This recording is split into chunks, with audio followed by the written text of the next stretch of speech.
the mighty and resilient Merrimack River, carving through the communities of our great region. My name is Linda Lorden, proud president of Merrimack County Savings Bank, and like the river that serves as our namesake, we're a constant yet ever-changing presence. Because to us, it's bigger than banking. It's about powering communities and putting people first. It's about knowing where you came from and where you're going. That's Merrimack style. Visit us at themerrimack.com. Hey, it's Kim Commando Today, your daily podcast to keep you up to date with all things digital and beyond. And I'd love to have you be a part of our podcast. You can make an appointment to speak with me. Just head over to commando.com, and on the top right, there's a button that says Email Kim. Fill that out, and that's it. Do you know there's a big thing happening in Paris right now?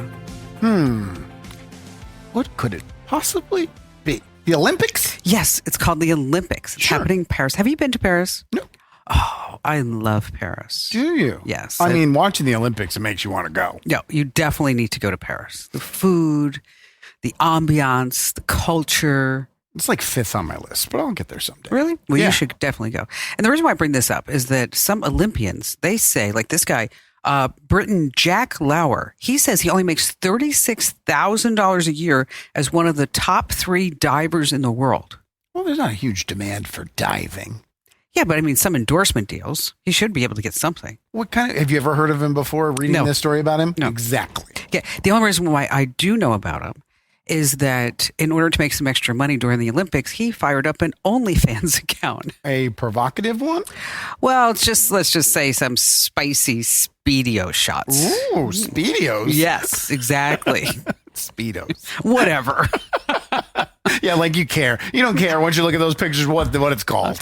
And that's why I'm wearing my scarf today. Why? Because it's like I'm in like the Paris mood. Oh, okay. You know? So like the diver, he's putting the pics in Olympics. That's good. I like that one. Okay. That's really good. So you asked me, you said, why the scarf? Yes. Do you like it? No.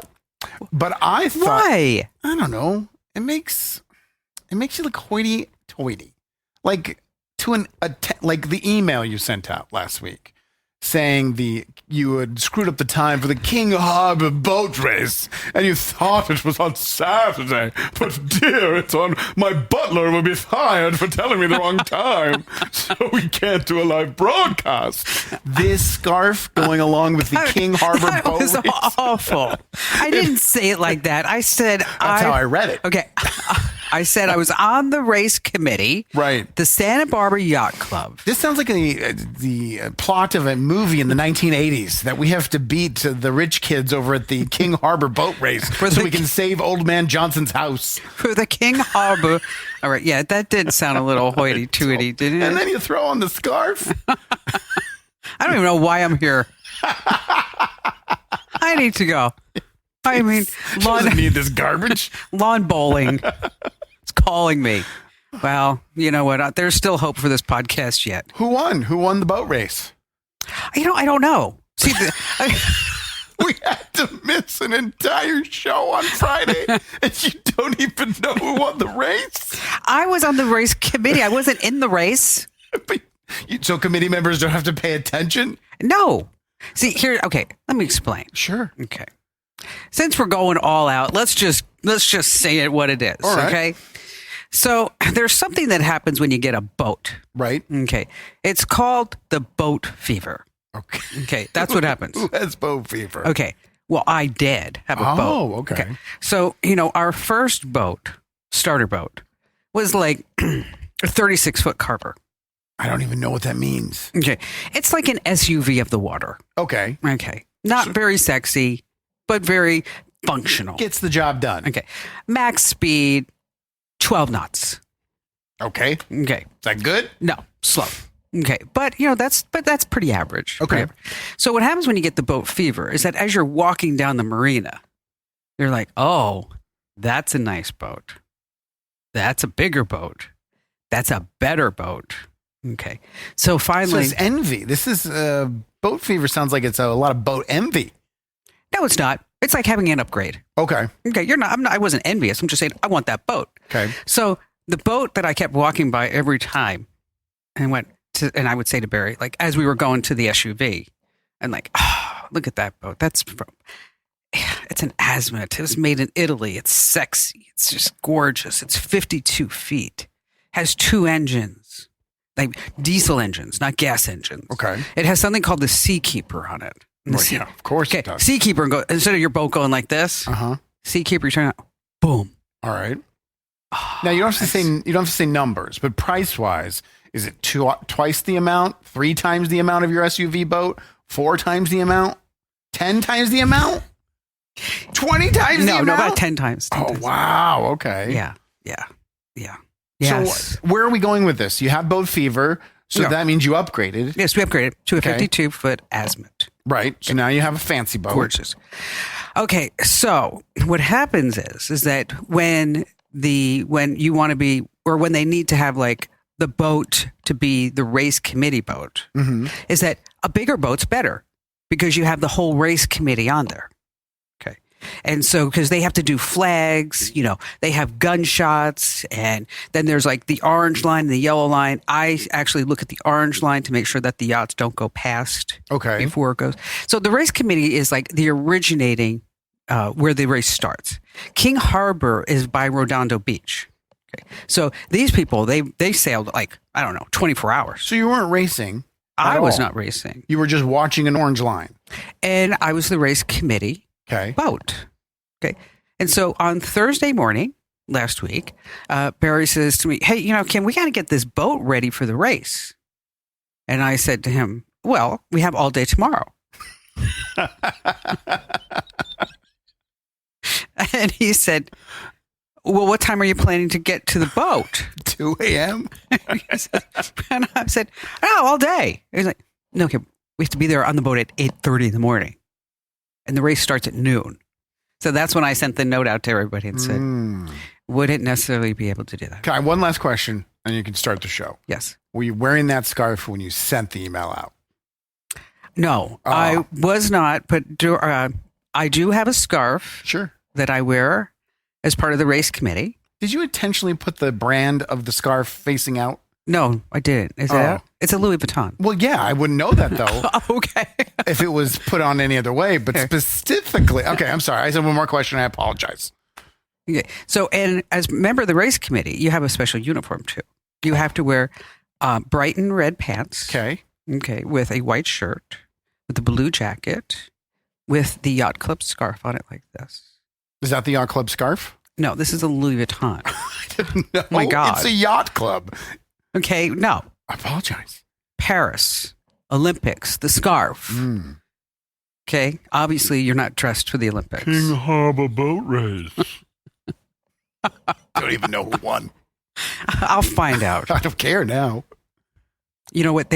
These were major yachts that were going out. You know the difference between a boat and a yacht? You told us. Ice maker. Yeah, a lot of people don't know that. Roy Disney's boat was one of the boats that was going. Oh, for like Disney? Yes. Wow. Yeah. I would let him win. Just for like... Oh, good one, Roy. You got me again. Can I get into the 33 Club at Disneyland? Just wondering. All right. So what do you have coming up? We have a story about a imposter on the internet that got caught with one simple question. Ooh, bum, bum, bum, bum. Bum, bum, bum, bum. Bum, bum, bum. Okay. I'm hoping that maybe we can afford some sound effects. Nah, we don't need them. We got you. Don't forget to enter to win that $1,000 vacation giveaway. Maybe you can get to go to Paris, and I'll loan you my scarf. Go to winfromkim.com. Once again, that's winfromkim.com. Winfromkim.com. You have to do your thing. We do. Like, comment, subscribe. We are growing this channel on YouTube, and that's thanks to you. But we want to get it even bigger so we can make sure we're here every single Monday, Wednesday, and Friday. And maybe next time, if we have so many subscribers, Kim will say, well, the King Harbor boat race doesn't even matter because I have to be there for my people on YouTube. No, please, if you could drop a comment, like the video, we really appreciate it. It helps the algorithm and more people can find us. Now, do you play Candy Crush? I have before, of course. Okay. Everyone's played Candy Crush. We've got the Candy Crush All-Stars champion. I read this. Joining us. 15 million people he beat. That's 15 million. That's crazy. So we're talking to him too. But before we get to all of that, I have kind of a a very interesting story. Not kind of, very interesting story to talk about. Because it's starting to come of light that these pig butchering scams, romance scams. You got to explain what that is. The pig butchering. Well, you explain what that is. It's where someone will say, "Hey, come invest in some crypto, and you give me some of your money, and I promise you, I will get your return, like a 20% return." Yeah, and so you give them $1,000. 2 days later, you have 2,000, and you're like, "Wow, this guy knows what they're doing. This person knows what they're doing." And what they're doing is it's either a fake website, it's all simulation, it's all simulations. None of it's real. And then you give over a lot of money because if 1,000 becomes 2, imagine what 15,000 would become, and they steal all of your money. And so you become a pig, oink oink, and then they butcher you. And so there's a growing number of stories that's coming out about these scammers, about who are these scammers? Where are they coming from? Who's really behind it? And so this story I read in the Wall Street Journal, and I'm going to be looking down because I want to make sure that I get all the notes correct. Okay. This guy by the name of Billy, he comes from a poor family in Ethiopia. Okay. He's the second of 7 children. And he worked really hard after school because he said, you know what, I have to get out of Ethiopia. So he studies computer science and he gets a master's degree, not in Ethiopia, but from in automation engineering at a university in Chengdu, China. Okay, so he figures out, this is a smart guy, figures out how to get from Ethiopia with a computer science degree to a university in China to get his master's in automation engineering. He's fluent in Amharic, which is the language of Ethiopia. He's fluent in English, and he's fluent in Mandarin. Wow. Okay. This is a smart guy. Very. Okay. So he goes to Thailand for vacation. He loves Thailand. The beaches, it's affordable. And he goes back to Ethiopia, and he's looking for a job. So he gets a call from Hulong Network that offers him a job, a fintech company in Thailand.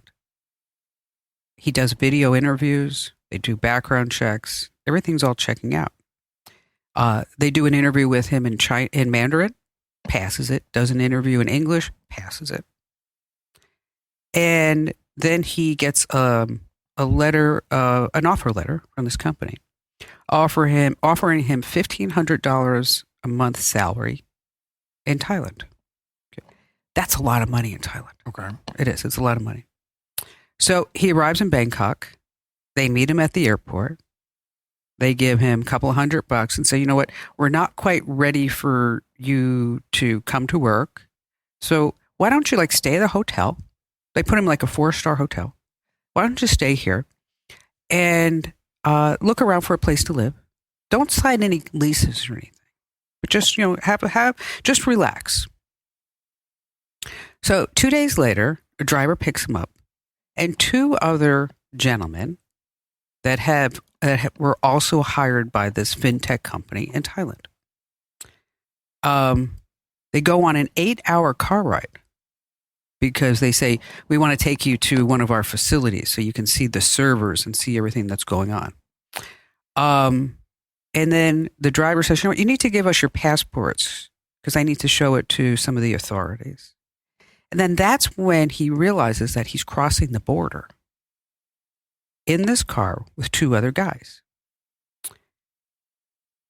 So he gets to this compound in Laos, and they say, you know that job we told you about?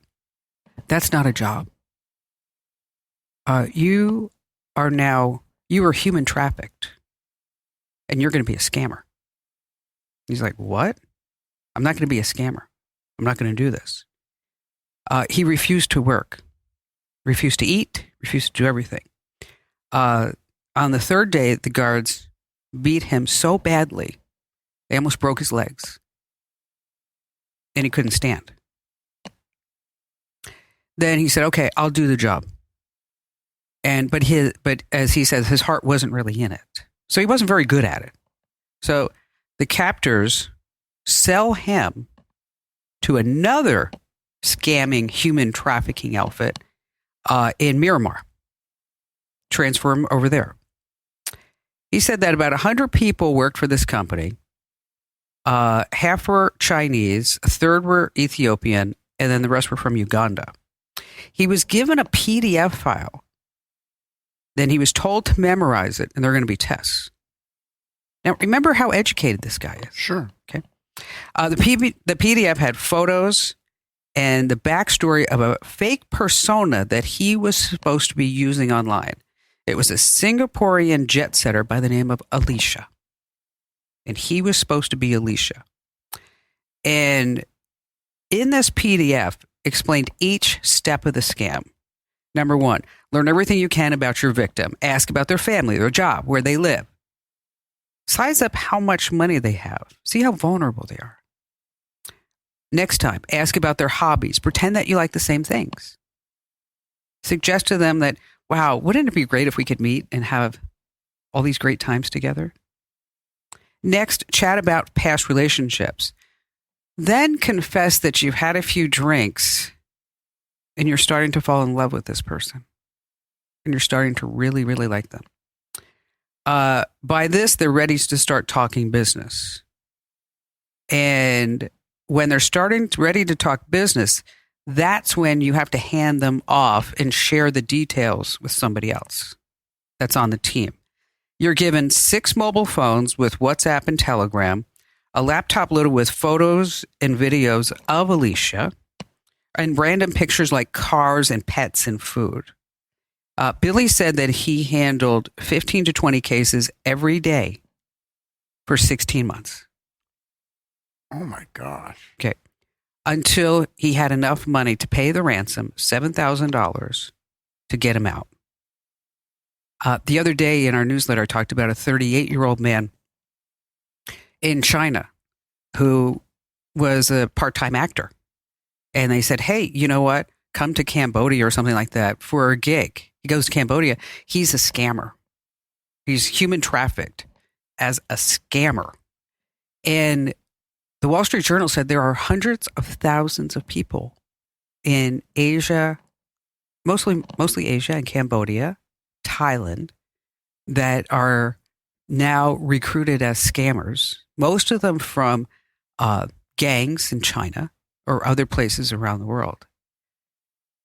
So when you think about, the calls we get on the show, the stories that you read, it's human trafficking.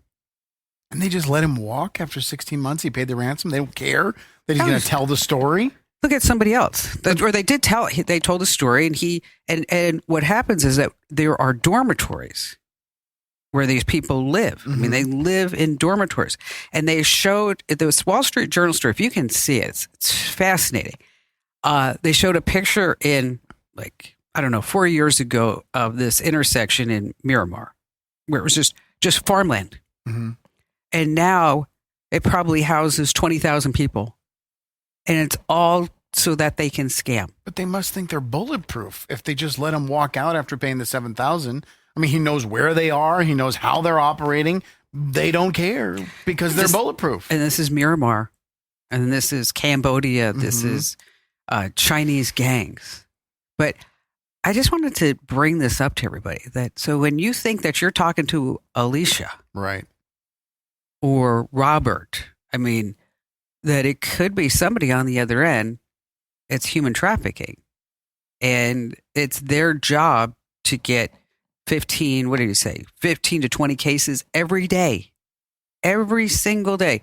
And he's working 18 hours a day. Wow. And if you don't make your quota, they beat you up.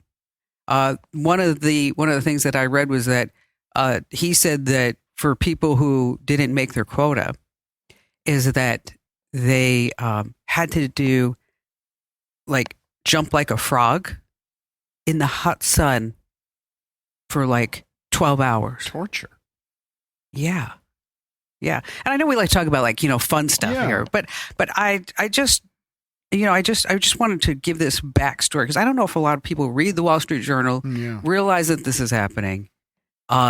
And it doesn't mean that you should give them money or else they're going to get beaten. It means that you just need to be aware that if somebody contacts you out of the blue and promises you money in crypto or I love you and I want to marry you, that it's gangs. It could be the Mexican cartel. It could be anybody. Right. The next time you hear a story that someone lost $100,000 to a scammer, there's so many victims in that story. It's not just the person who's losing the $100,000. So we're going to totally shift gears right now, and we're going to talk about Candy Crush because I'm not very good at it. No? No. I don't know if I'm not really even good at Angry Birds. You don't focus. You make one move, you go, this is that, and you put it away, and That's you go true. and try and buy a bigger boat. That's what it's called. It is called the boat fever. People say, you got the boat fever, Kim. I'm like, I know. I got the boat fever. Hospitalize me.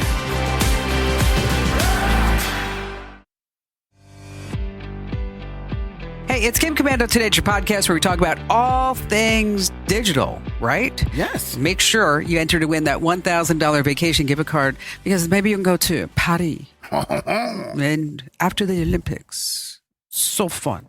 It does make you want to go to Paris, though, watching the Olympics. Yeah. It's like a beautiful place. So last time I was in Paris, I had a little jet lag. So I thought to myself, I'm going to get a cup of coffee. Mm-hmm. And so I went into a cafe and I said, I'd like coffee to go. And they gave me a cup of coffee. There was no top on it. And I said, oh, I need a top on this. And they said, you Americans, you go. You sit. This is what this guy said. He goes, here, let me get you a chair.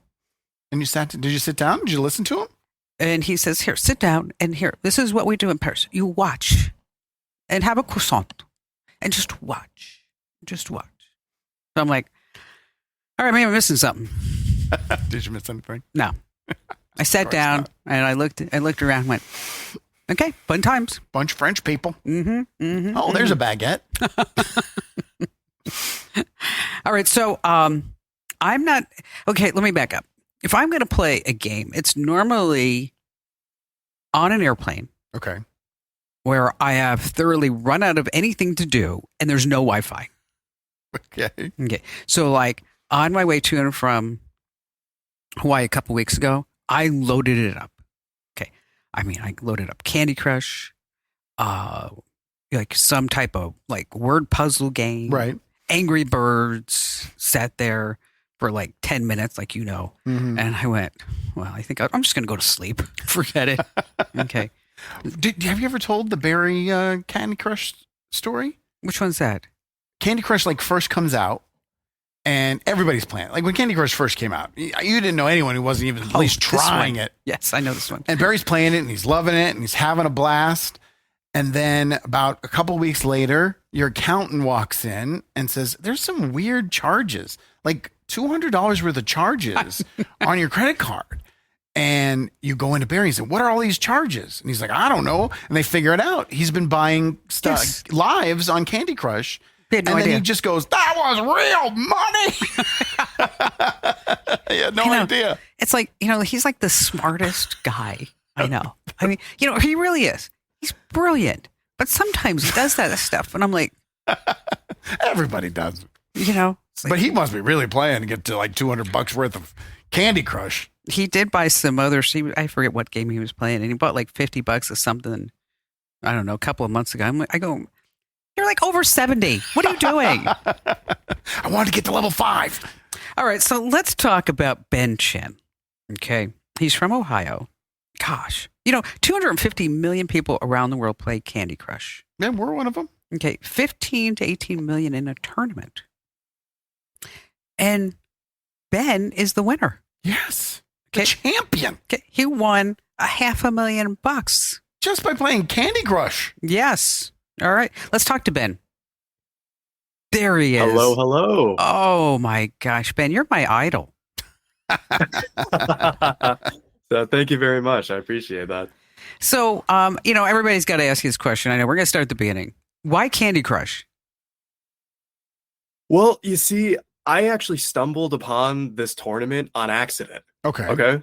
So Candy Crush has always been my time killer game. I just, every once in a while, maybe, playing a little bit before I go to bed at night, just kind of, playing here and there.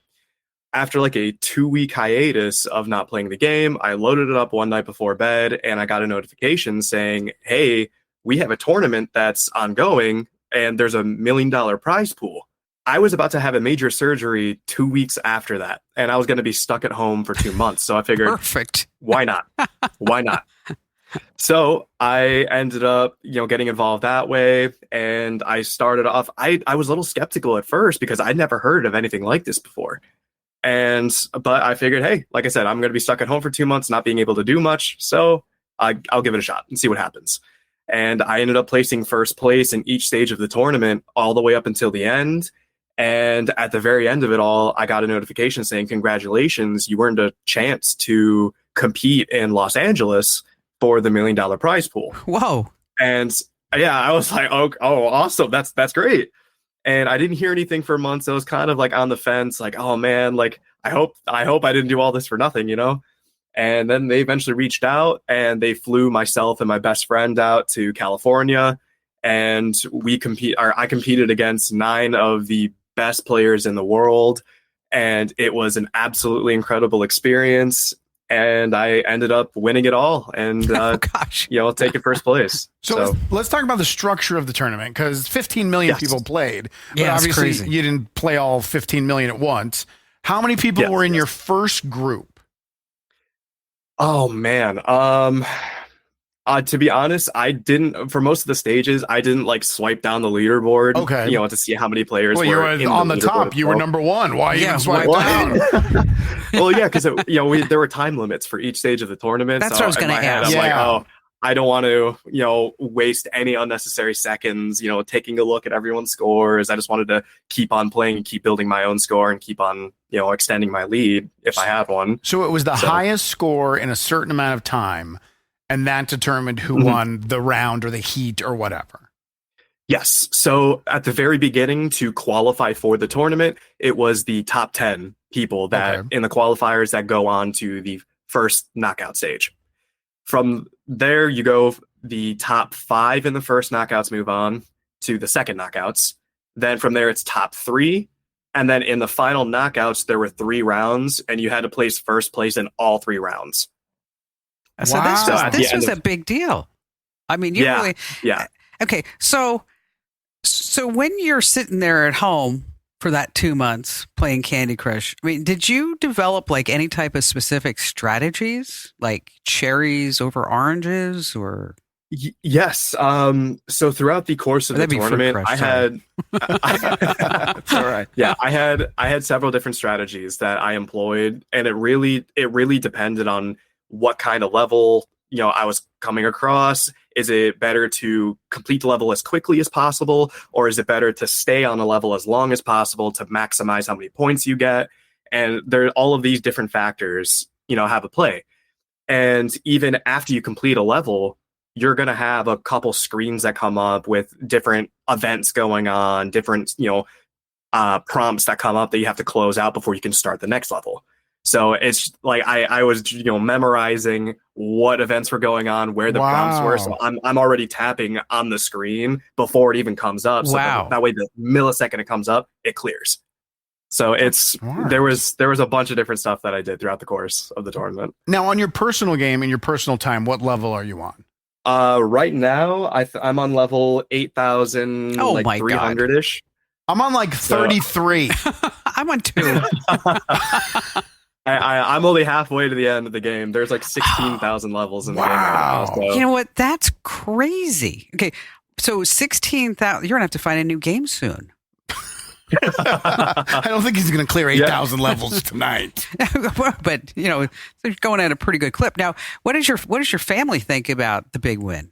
So, I mean, they're absolutely thrilled. Honestly, I'm pretty sure my mom and sister worried more about the tournament than I did. They were definitely, on edge the entire way through. And my mom really wanted to be out there, and see it all in person, support me. But she let my best friend have my +1 spot. So she was, as far as I know, she was definitely, they were all rooting for me, but they were definitely nervous, through the whole stage. So what was the finals like? How was the competition in the finals? It was absolutely incredible. Like the way that they set it all up, they set it up like a full-on game show. So we were put up in a hotel in West Hollywood, and in like one of the event centers in the hotel, they built up this incredible stage. Absolutely incredible. It seriously looked like a game show. Wow. And they had WWE superstar Brie Garcia as our host for the tournament as well. And that was absolutely amazing. She was super, super nice. And the way that they did the tournament itself, we all had a warm-up round. So there was just solely just warm-up, no points, no eliminations, no anything. Then we go into rounds 1 and 2. The way that they scored it was very similar to the early on stages of the tournament. So it was however many of the All-Stars candies that you crushed was your point total. If you completed the level within 3 minutes, you got a 250 point bonus as well. And that was only for rounds 1 and 2. Oh, did you know that going in so you could prep for that? Okay. Yeah, they briefed us all ahead of time just to make sure that everyone was on an even playing field. After round one, there was no eliminations or anything. It was just however many points you had, however many boosters you used. That's what you had going into the next round. At the end of round 2, the bottom 6 players get eliminated. So only the top 4 move on. Okay. And then once you get to that stage, it's the head-to-head battles. So for that, it was first place versus third place, and then second place versus fourth place at the end of round 2. And they had a little bit of a differentiation between how they were played. So instead of you completing the level and getting like a bonus 250 points, they designed the levels so you were not able to complete them. So it's just however many points you get is what you get. Okay. So you weren't playing on your phone? You were playing on their device? You weren't playing on your own phone? Yes, they gave us all devices to play on for the tournament, so that way there was no risk of anyone cheating or anything else. So the other people that you were playing with, were they all about your age? I mean, or was there like this outlier, like 90-year-old guy who's just kicking butt? No, I'm pretty sure I was the youngest in the tournament. When the tournament happened, I was 23, and I think that the next closest in age was like early 30s. Late 20s. The oldest in the tournament, I believe, was probably late 50s, early 60s. So I'm not quite sure. That's so awesome. It's quite a wide variety of ages for sure. Now that you're champion, are there Candy Crush groupies? Is this going to be able to lead to any, people being attracted to you because you're a champion? Snicker bars. Hey, that's what I'm hoping for. If anyone wants to sponsor me, I am all for it. I'm actually restarting content creation myself. Especially after the recent, the tournament and everything. So I'm going to be live streaming some video games on a website called Twitch. For sure. And I'm going to be restarting content creation on Instagram, TikTok, Snapchat, you name it. And I'm hoping to kind of bring this all up into something else. It's good. That's great. So we'll see what happens. That's awesome. The Candy Crush King. Yes. That's what you should be. The Candy Crush King. What's your TikTok handle? So right now my TikTok handle is Ben_Chin_official. Okay. My Twitch is probably going to be like the main thing that I'm going to be focusing on, and that is just Fiercer Chin, FIERCERCHIN. Cool. That's awesome. Hey Ben, thanks for being here. Congratulations. Yeah, thank you guys so much for having me. This was great. I had a lot of fun. Awesome. Who needs to talk to an Olympian gold medalist? We got the best Candy Crush player in the world. Right there, Ben Chin. Does it cost money to play Candy Crush? Yeah, you can play for free. You don't have to pay. You get free lives and all that stuff. If you want to play more and more and more, or get boosters or skip levels stuff, then you can pay money. Like a small toffee.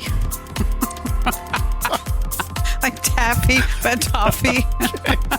Yeah, just like that. Just like a Did small you get toffee. it like fee?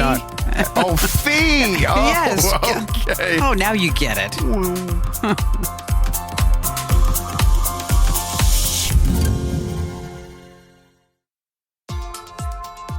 Hey, it's Kim Commando today. It's your great podcast about all things digital. Just a reminder, this is not the Kim Commando show. No.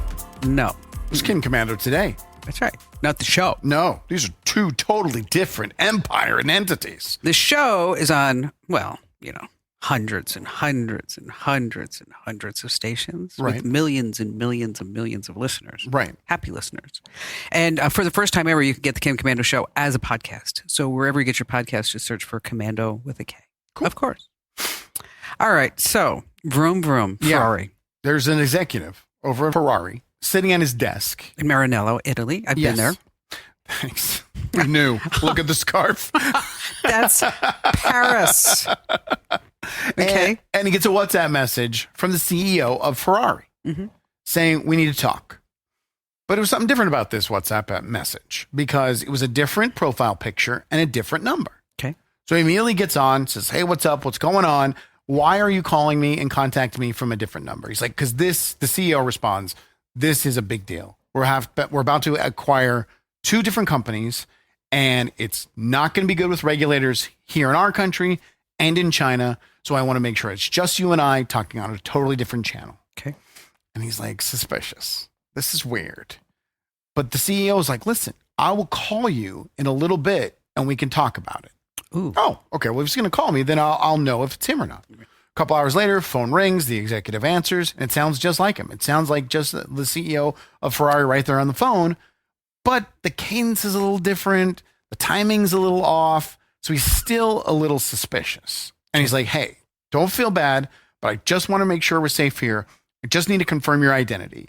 And the CEO on the other side's like, what are you talking about? We got to talk about this. This is important. This is going to make us a lot of money. He's like, just tell me again, what's the book you recommended to me last week? And the call goes silent. And then the call hangs up. Wow. It was a scammer. It was someone who was impersonating the voice. They got all the information of the other executives within the company, and they were contacting people as the CEO to get banking and money information for this acquisition they were going to make that was 100% fake. And they just were impersonating a voice. They weren't even using technology. They were just impersonating the voice. Yes. So this was not an AI? No, it was just someone that did a real, according to the executive who's they're protecting his identity because they don't want everyone else on the internet trying to WhatsApp him. He sounded just like him, but he figured, what can I ask him that only he would know? Oh, last week he recommended a book to me. I'll ask him to tell me the recommendation again. And they hung up and went away. You know what? Put that on your list too. My you list should go of to what? Maranello, Italy. Okay. Because that's where the Ferrari factory is. Is it? And I've been there. Have you? I have. But what's interesting about the Ferrari factory is that in the entrance of where the factory is that that's where Enzo's office was, and it still is. And you take a tour all around the factory, and you can see like all the different Ferraris in different stages. And then there's a track where you can actually race a Ferrari. Oh, wow. Okay. But what I thought was really interesting, so when you're on the factory tour, they hand out stickers. And you're like, and it says Ferrari. And you're like, oh, do I put this here? Right. The name tag? What is that? No, it's for you to cover up your phone, your camera. Because they don't want you filming. Can't take any pictures. But I always thought, like, you could always just take that little thing off. Yeah, well, yeah. But I didn't do that. No. If Just you're in once. there buying a Ferrari, I don't think that, or this was open to the public tour, or is this Yes. when you went and got yours? Oh, no. This opened to public tour. Oh, okay. Yes. Yeah, then maybe someone might want to film. But it was really cool. You should go. Sure. How about this weekend? Well, and they do have a clearance rack in the gift shop. Because that's where I got my Ferrari jacket. That's where I would go.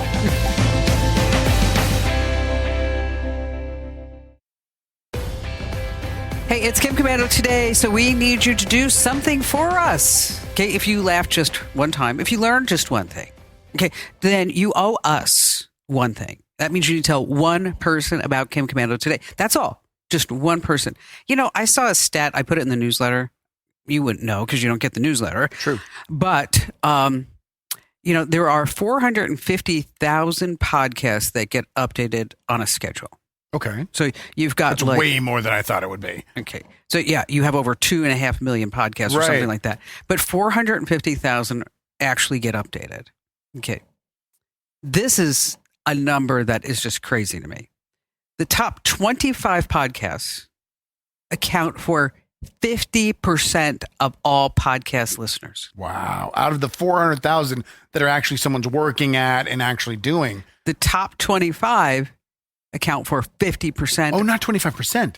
25 single podcasts. Yes. Oh, my.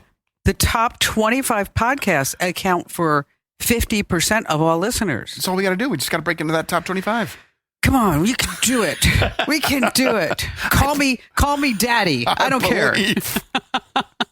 Maybe we need a crime. Yeah. Something to happen. A crime. You need a scandal? Not a scandal. A crime. Like true crime. Or you want to do a true crime? I thought you meant on this show there needed to be a crime. Yeah, there needs to be. Not me. You want me to? You want to stab me or something? Assault? Well, I can't get hurt. Of course not. You might get stain your scarf. I mean, that would not work. You know, earlier before, or a couple of months ago, we talked about on the show where car companies are tracking everything you're doing in your car. Correct. And they're collecting all this data. Of course they are. And then where does your mind go? Well, of course they're selling it. Yes. And they are. The U.S. Senate is looking in to see whether or not are going to mandate all car companies to get explicit permission from customers to sell their data. And if they do, it could change the way it works. But if they do it, and car companies have forced to do this, they're not going to be missing out on a lot. Because as a part of this report, they went to the car companies and asked, what are you selling? Who are you selling it to? And how much are you selling it for? And when you hear these numbers, you're going to be dumbstruck. Honda, they have information on 97,000 cars. Okay. They have sold all that information for $26,000.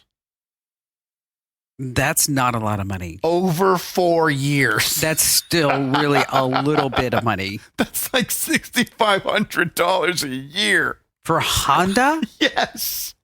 Okay, that's dumb. General Motors, they have information on a lot more cars, 1.7 million cars. They've only sold for $1 million over the last 6 years. Ford would not release their amount they've sold it for. They have information on the most, 8 million drivers, and they've sold the information on all 8 million, but it averages out to like 20 cents a car. So you're ticking off all your customers by going behind their back to take all this data so you can sell it for nothing. Do you think that they're saying like it's nothing so that this way they can get it through faster and easier? I mean, because if we said, oh, they're making tens of millions of dollars, right, that would be a different story than they're making 20 cents. Right. I don't know what the reason is. I'm like, first of all, when I read this, I was like, well, they're definitely lying. They wouldn't go through. I mean, the guy they're paying annually to put all this money, these information together to bundle it up to be able to sell it. You're $26,000 over 4 years. He's even paying for that. You're losing money. There's something wrong with this. Yes, I agree. This is new math. They're lying to the Senate. Is what they're doing. This is not somebody's nose is growing. But also, they've been doing this for 4 to 6 years. I mean, this is not a new thing. They've been doing this forever, and they're not making any money. Okay. If they're telling you the truth. All right, maybe they make the 20 cents like just one time that they sell it, but then they sell it to, I don't know, all these different other companies. But how many entities are going to need that information? Tons. There's like 45,000. But for Honda, that 26,000 is the total take over the last 4 years. Somebody's not telling the truth. Okay. Because, I'm not a big business, but if that was my model, I would say, forget it. But look at all the technology they put in the cards to gather this information, transfer this information. Then once it's transferred, collect it and put it together to be sold. And then the effort it takes to sell it. And you're getting $6,500 a year for that? No, that doesn't make sense. It doesn't add up. No, it doesn't add up. Not at all. They're lying to the Senate. I think they are. I mean, I wouldn't lie. No, of course not. I need to go to the King Hobbit yacht race. Let's wrap it up. Wrap it up. My ascot. Is that an ascot? No, it's a scarf. Oh, yeah. An ascot's the thing you put here, right? Yeah. See? Yeah. Oh, it's off. You want to know how to? You know how to do one of these? No, I don't know how to I wrap could put a it scarf. On you. I could do it for you. I probably would look pretty stupid. Yeah, you would. You want to try? Sure. Okay. So here's what you do. You take it like this. Okay. And put it around your neck. Well, my neck's going to be too thick. Okay, then just do it one time. Okay. Okay.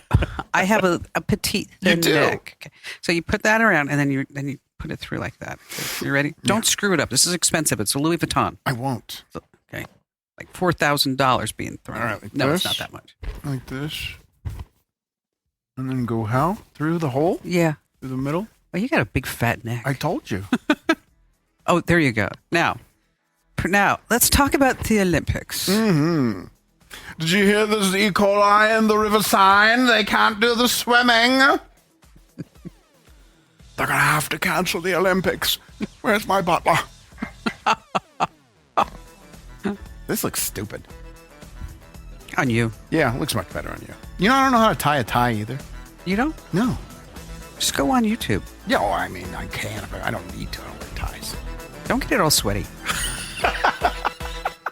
This program is a copyrighted production of Westar Multimedia Entertainment and protected by the copyright laws. Any rebroadcast or use of this program for commercial, business, economic, or financial purposes without the written permission of Westar Multimedia Entertainment is strictly prohibited.